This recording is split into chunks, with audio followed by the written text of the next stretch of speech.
rejse.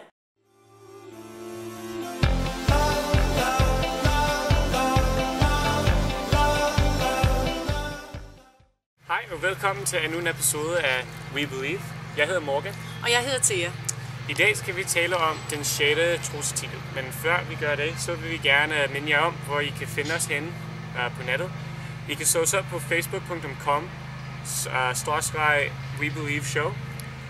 I kan også finde os på nettet på webelieve-show.org. Ja. Det er fuldkommen rigtigt.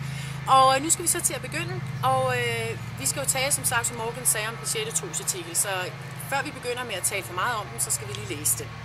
Og den lyder således. Vi tror på den samme organisation, som fandtes i den oprindelige kirke, nemlig apostle, profeter, hyrder, lærere, evangelister osv. Det er en masse dejligt spændende ord, der er der. Ja, men hvad er den oprindelige kirke så? Ja, hvad er den oprindelige kirke? Så lad os gå tilbage i tiden til det, vi kalder den antikke kirke, eller den oprindelige kirke. Og det var da Jesus Kristus gik på jorden. Hvad var det, han helt præcis gjorde?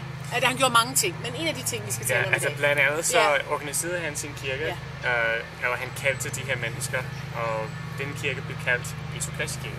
Ja, og det var rimelig vigtigt. På den tidspunkt var der jo allerede mange andre trosretninger, ligesom vi finder i dag.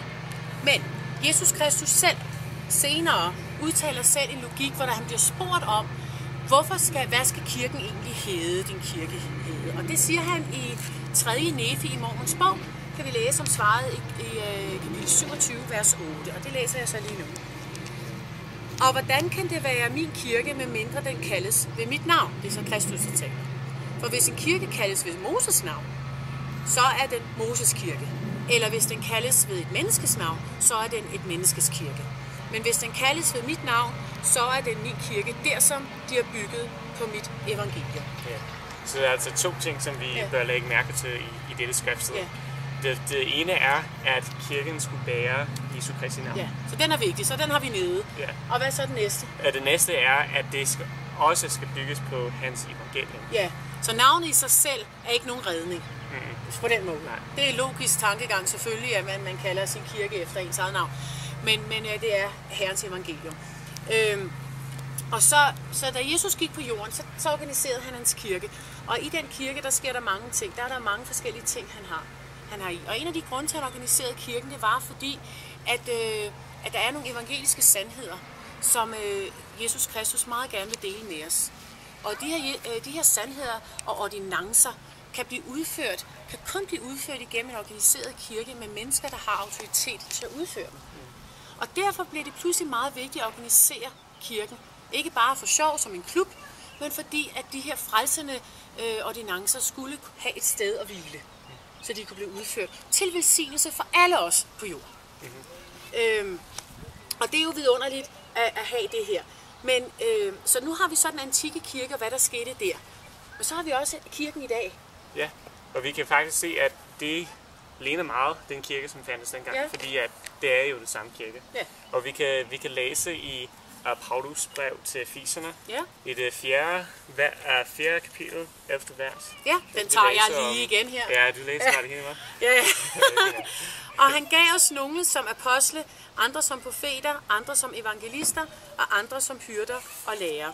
Og det her er jo på Kristus tid i det nye testamente, vi læser det. Og det findes den dag i dag. Lad os høre lidt om det, Morgan. Ja, altså vi har også de her embeder, kan man kalde dem for. Vi har en levende profet i dag. Vi har 12 apostle, lige nøjagtigt som Jesus Kristus havde dengang. Vi har hyrder, evangelister og lærere. Alle de her embeder og de her bemyndigede mennesker findes i dag i Jesu Kristi kirke. Og det er jo vigtigt, fordi så er vi tilbage igen det med de frelsende ordinancer inden for evangeliet.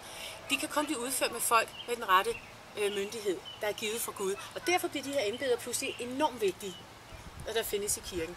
Det beviser os også en meget vigtig ting omkring vores frelser Jesus Kristus og vor himmelske fader. At vi er aldrig efterladt alene.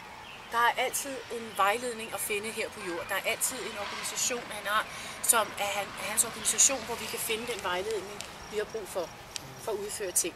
Ja, altså den her organisation og de her embeder er ikke til for at styre folk, eller få folk til at gøre noget, men det er for ja, netop at vejlede folk og hjælpe og give støtte, fordi de her ledere har direkte åbenbaring til Gud. Og det har vi også, men de kan også fortælle hele kirken om, hvad Gud mener om visse emner og problemer, som findes i dag, som vi måske ikke kan finde i Bibelen måske andre steder. Lige præcis. Så derfor bliver den 6. trosartikel pludselig enormt vigtig for os, for disse ting. Så Jesu Kristi Kirke og sidste dages hellige er bygget på de principper, som Jesus Kristus på den samme måde, som han organiserede hans kirke på for så mange år siden. Og det var, hvad vi havde for jer i dag. Ja, tusind tak. Og vi ses næste uge, ja. Hej hej.